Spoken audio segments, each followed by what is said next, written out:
அவ புருஷன் மாறாம இருக்கானு சந்தோஷப்படுவாங்க. உனக்கு அதுவே பிரச்சனையா இருக்கா? ஆமா, அதான் பிரச்சனை. பாக்கட்டும், அவளும் நன்ன பாக்கட்டும். வேதாளத்துக்கு வாக்கப்பட்டா முருங்க மரத்துல ஏறணும்பா. நான் ஒரு கூத்தாடிக்கு பாட்டு. இது பாருங்க, உங்க இஷ்டத்துக்கு என்னால டான்ஸ் எல்லாம் ஆட முடியாது. ஆமா, எதுக்கு இப்ப சம்பந்தம் எல்லாம் பேசுற? டிவி தானே வச்சுக்க. கங்க்ராச்சுலேஷன்ஸ். இது பாருங்க, இருங்கோ இருங்கோ. இப்ப பிரச்சனை டிவி இல்ல, நீங்க தான். இது பாருங்க, எனக்கு இந்த புறா குண்டுல கால தழுவே முடியல. தெருமுக்குல பொட்டி கடை வச்சிட்டு இருக்க செட்டியார் கூட உங்களை விட அதிகமா சம்பாதிக்கிற தெரியுமா? அவன் ஸ்மக்லர். சும்மா இருங்கோ.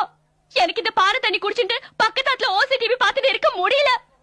தெரியாது என்ன சொல்ல போறேன்னு தெரியும். டிவி குழந்தைக்காகத்தான் வாங்கினது. பெத்த தாய் நாசத்தை பாக்கப்படாதா? என்னப்பா இன்ஸ்டாலேஷன் சார்ஜஸ்மா? இந்தா 50 ரூபா தான்மா. மிச்சத்தை நீயே வச்சுக்கோப்பா. தேங்க்ஸ்மா. தெரியும் என்ன சொல்ல போறேன்னு தெரியும். 50 ரூபாய் ஜாஸ்தி. ஏன் சம்பளம்? பார்த்தி